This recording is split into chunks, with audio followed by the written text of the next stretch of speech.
Hola chicos, muy buen día. Les doy la bienvenida a nuestra cápsula de historia. Por supuesto, nuestra cápsula de historia. En la cual en esta etapa número 7 estamos viendo este contenido tan importante como lo es los incas, el imperio incaico. El imperio incaico se caracteriza para nuestro país por ser una de las culturas más influyentes de la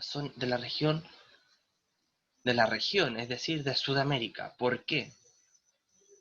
El imperio incaico tuvo territorio hasta gran parte de nuestro país. A la llegada de los españoles se les indicaba que en el reino de Chile, o sea, nosotros, era un lugar y un territorio difícil de explorar.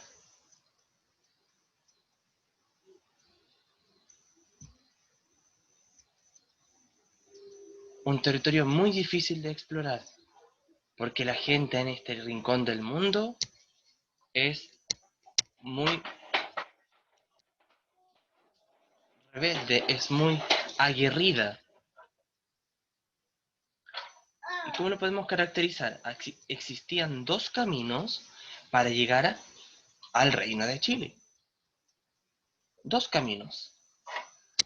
El, el camino de la sierra, el otro es el de la costa. Son dos caminos muy distintivos. Uno, el de la sierra, es por los alrededores y por la montaña, es decir, por la cordillera. El otro camino, el de la costa, efectivamente es por la zona de los litorales. Son dos caminos que conectaban hacia nuestro país. Dos caminos. Pero hay una gran diferencia, que los lugares por los que pasan no son los mismos. Si bien llegan a lo que hoy sería la zona de Santiago, pero, pero hay una diferencia en estos caminos, que al pasar por la cordillera, un camino es más tormentoso, hay bajas temperaturas, y el otro es peligroso por los peñascos, por, los, por el mismo litoral. Es lo que sería de todo lo que es desde Arica, cerca de la costa. Todo ese es el camino de la costa. Pero existían personas, y los incas, capaces de correr hasta 200 kilómetros en un día, razón por la cual tenían que ser muy rápidos, tener complexión para correr, y su trabajo era muy importante. Su trabajo era muy importante. Me refiero al trabajo y la labor que realizaban los chasquis. Este mensajero inca, capaz de correr grandes distancias, vamos, así, así como una especie de Forrest Gump de la época, pero sin zapatillas, sin la barba, sin el sombrero, y sin mucha gente siguiéndolo. Vamos, vamos, Forrest, pero este es un chasqui, un mensajero inca. Tenía la misión de transmitir la información de un suyo a otro, de, de una provincia a otra. Y esto lo tenía que hacer rápidamente. Existían lugares donde el chasqui podía descansar. Eran los denominados tambos o tambillos, donde estos podían descansar ahí un poco porque ya no podían correr más, ya habían corrido 150 kilómetros en un día y necesitaban descansar. Pero no porque sea un trabajo solamente de correr, significa que sea un trabajo mal pagado. Por el contrario, era muy bien remunerado y muy bien visto en la sociedad. Era muy bien visto en la sociedad inca.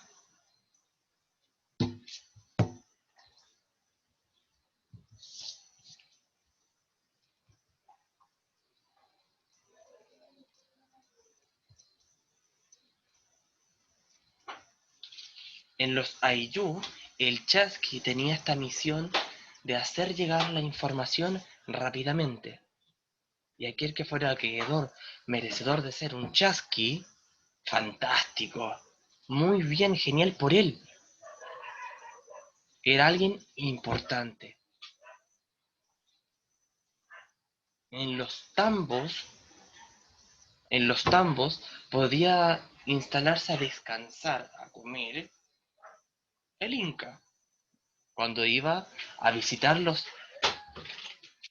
los diferentes suyos, porque los tenía que visitar si era el Cepa Inca, era el líder, Cepa Inca, cabeza de Inca, el Inca líder, el hijo del sol. Entonces tenía que irlos a visitar, pero si él decía, el siguiente suyo que iré a visitar es antisuyo, tenía que ir rápidamente el chasqui a avisar al... ¿A quién tendría que ir a avisar? A los líderes de ese Ayllu, a los líderes, al administrador,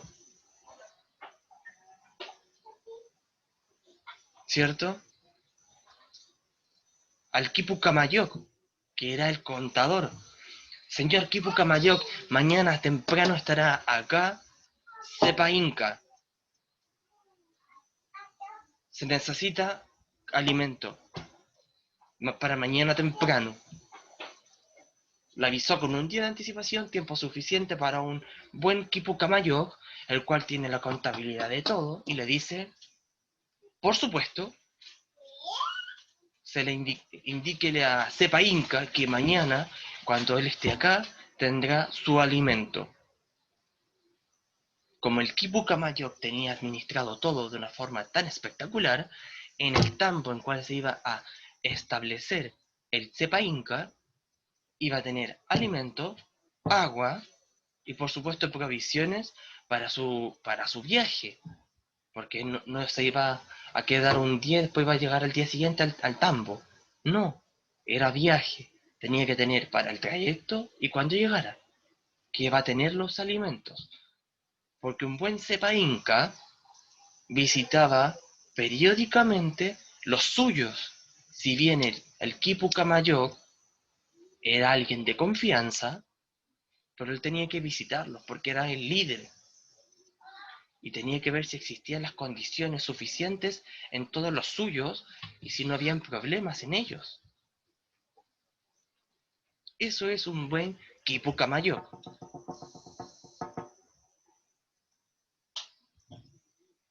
En los tambos y los tambillos, que son los caminos del Inca. Y el chasqui, el mensajero. El mensajero, el Forrest Gump de la época. Recuérdenlo. Corría grandes distancias. Y si las podía correr en un día, mucho mejor. Mucho mejor su trabajo. Ahora, luego de esa breve introducción y esa pequeña historia, continuaremos con lo que nos resta. En esta sociedad inca existían lógicamente grupos de nobles, que eran hombres de privilegio, convertidos en hombres por la bendición y gracias al Cepa Inca o al Inca, como premio por alguna labor o misión desempeñada con éxito. Pero puede que alguna vez algún chasqui haya sido, haya sido o ascendido a noble mensajero. ¿Qué labor de un mensajero puede haber desempeñado con éxito? Por supuesto que sí. Por supuesto que un chasqui puede en algún momento haber ascendido a noble, poniendo en el caso de algún conflicto con alguno de los pueblos del sur que haya necesitado refuerzos, el ejército inca, y decir, no, vamos a necesitar refuerzos para mañana temprano, para mañana en la tarde, o en 2 días. Carecemos de hombres. Y el chasqui iba, daba el mensaje, se organizaba el ejército en algún suyo, en colla suyo, y llegaba al lugar del conflicto en la mañana, cuando se había solicitado para la tarde, y llegaban con el chasqui. Pero muy bien, muy bien. Luego al cepa inca se le menciona la espectacular labor que hizo aquel chasqui en llegar en menos de un día con el mensaje, y en la mañana siguiente con las tropas que habían sido solicitadas. Espectacular. Realizó su labor o misión con éxito, recibe un premio por ella. Será ascendido a noble. Será ascendido a noble. Y eso es un premio. Un premio porque después hay privilegios. Privilegio por convertirse en noble. Hay privilegio por ser noble. Eso es ser noble. Un premio por cumplir con tu trabajo. Por alguna misión. Por debajo de esta nobleza estaban los curacas. ¿Qué era un curaca? Era este jefe local. Este chasqui que llegó a dar el mensaje de que la mañana siguiente iba a llegar el cepa inca. El mensaje tiene que ser entregado al curaca. El curaca informar al quipu camayoc de lo que va a suceder. Este curaca, este jefe local, que era mediador, administra y comenta las cosas con el quipu camayoc. Y el quipu camayoc junto con el curaca organizan las cosas para la mañana siguiente. Era este jefe. Son los jefes locales. Pero no el jefe del suyo. No, jefe de algún lugar del suyo. Por ejemplo, de Cajamarca. El jefe de Cajamarca. Un ejemplo. El curaca era este jefe local. Tenía una misión muy importante, que era la de ser mediador entre el Estado y la población. Era alguien de suma confianza del Inca, que es el rey. ¿Cómo es esto? Si la población de Antisuyo no está recibiendo los alimentos necesarios, se le informa al curaca de que la misión y labor de el Quipucamayoc no se está realizando de una forma óptima. Esto se tiene que corregir. Y es el curaca el mediador entre el Estado y la población. Él representa al Estado en el lugar. Él representa al Estado. Lo que para nosotros sería hoy un alcalde. El curaca.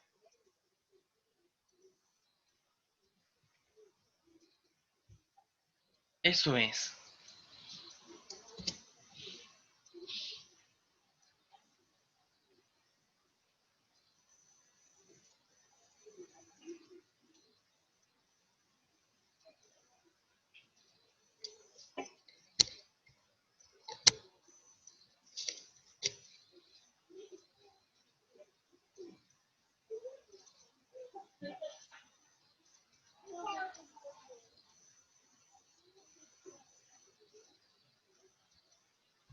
Acá, la siguiente. Como ya era de esperar, y ustedes Lógicamente lo sabían porque se han leído el libro de aquí para allá, de arriba, abajo, de derecha, izquierda, de norte a sur. Ya lo tienen, ya lo tienen. Lo que sucede es que el imperio inca estaba administrado en 4 regiones. Y estas 4 regiones tienen el sentido de la Rosa de los Vientos. Pero ellos ya lo conocían. Tienen al norte, sur, este y oeste. Al norte, Chichai-Suyo, Chichani-Suyo. Al sur, Collasuyo. Al este, Antisuyo. Y al oeste, Contisuyo. Esas son las regiones. En esas 4 regiones se dividía. Pero no era para que cada una fuera independiente, no era porque no querían tener el poder, no, al contrario. Todo esto se hacía de esa forma porque te permite administrar de mejor forma al designar personas de confianza que puedan representarte. En tu capital, Antisuyo, donde está Cusco, necesitas que en las otras hayan jefes locales, que hayan contadores, que hayan administradores, para que todo el imperio tenga la riqueza que tú deseas. Te permite gobernar de mejor forma. Por eso tú no vas a designar solo un curaca para todo el imperio. Porque el máximo líder del imperio eres tú, como inca. Pero tú designas a muchos curacas por, por suyo. Por suyo, tú hay que dejar a los Kipukamayo, que eran los contadores, para que la riqueza no faltara, para que todos tuviesen las tierras necesarias. Por ejemplo, si había una familia que tenía solamente 2 hijos, no podía tener la misma cantidad de tierras que una familia que tiene 6 o más hijos. La familia que tiene 6 o más hijos necesita más tierras, son más bocas que alimentar. Esto es en el sentido de la justicia. Recuerden las leyes de los incas, que una de ellas es que no está permitido ser holgazán, ser flojo. Por ende, si a ti te dan tierras, las tienes que trabajar. No puedes, tus tierras, si se te secan, es pecado, porque habla de que eres holgazán, de que eres flojo. Y la mayor parte de la población de los suyos eran campesinos y artesanos. Era la comunidad más familiar más extensa. La comunidad familiar más extensa. Recordando que el Ayllu era la base de la organización social y económica de las comunidades incas. La organización base social de los incas era el Ayllu. Yo no puedo organizar un suyo si no tengo administrados los Ayllu. No puedo designar como jefe local a alguien que no pertenece al Ayllu. El jefe del Ayllu, el jefe local, el curaca, tiene que ser un miembro familiar en común del Ayllu. Por ejemplo, si hay 8 familias y esas 8 familias tienen en común un abuelo, es el abuelo el curaca. ¿Por qué? Porque tiene que tener un pasado común. No puedo unir una sociedad, un Ayllu, sin un jefe en común, porque estoy quebrando una ley base de mi sociedad.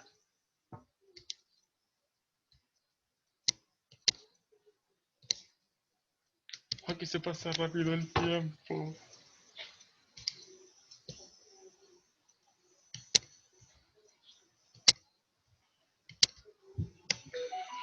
El curaca era la máxima autoridad de los ayllus. Eran los intermediarios entre el pueblo y los representantes del imperio. ¿Cómo es esto? Para que lo entendamos, es un concejal de la época, de nosotros. ¿Por qué? Porque el curaca era el intermediario entre el imperio y nosotros, o también como un alcalde. ¿Por qué? Porque como es el jefe de la IU, como es el jefe de la IU, él sabe lo que le pasa a cada familia, porque son su familia. Entonces, él va a intervenir en los problemas que hay en la IU y lo va a comentar con el cepa Inca. Pero no va directamente al pueblo a hablar con el Inca. Juega los dos roles, como concejal y como alcalde, porque él recibe los comentarios, escucha a la gente de la IU, pero él también actúa como jefe. Si él puede intermediar en la situación de una IU, que hay dos familias que están en conflicto, si él puede intervenir, él lo hace. Pero si la situación lo excede en lo que él puede hacer, él debe comentarlo con el cepa Inca, porque el cepa Inca, el rey, es la máxima autoridad.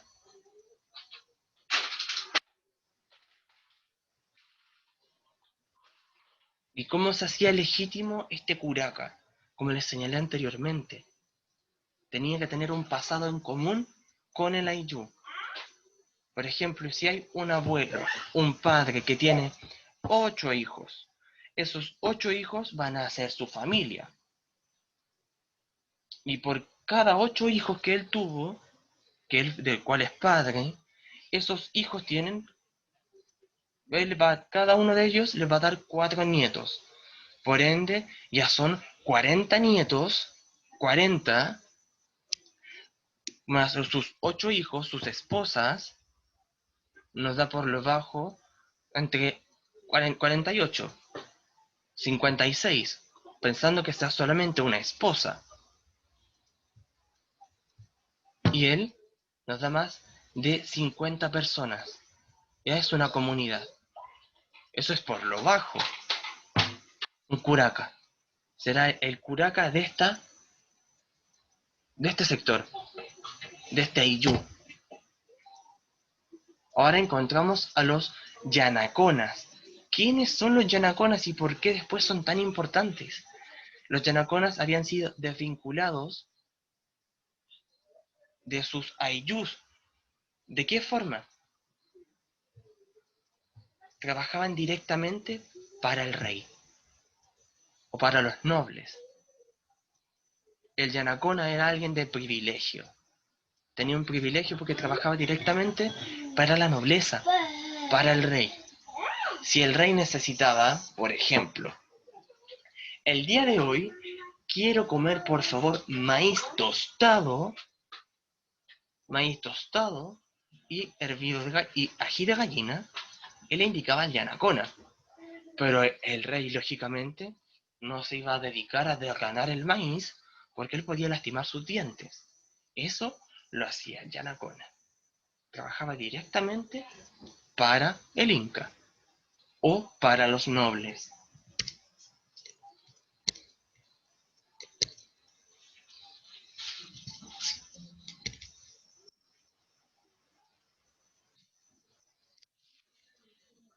Había lugares o personas que eran muy importantes. Era considerado sagrado. Por ejemplo, el camino que te llevaba a algún templo ceremonial era un huaca. Era un lugar importante, sagrado. Por ende, había que respetarlo. Voy a dar un ejemplo. Si por ejemplo el templo ceremonial de Cusco que veneraba a Inti, al dios Sol,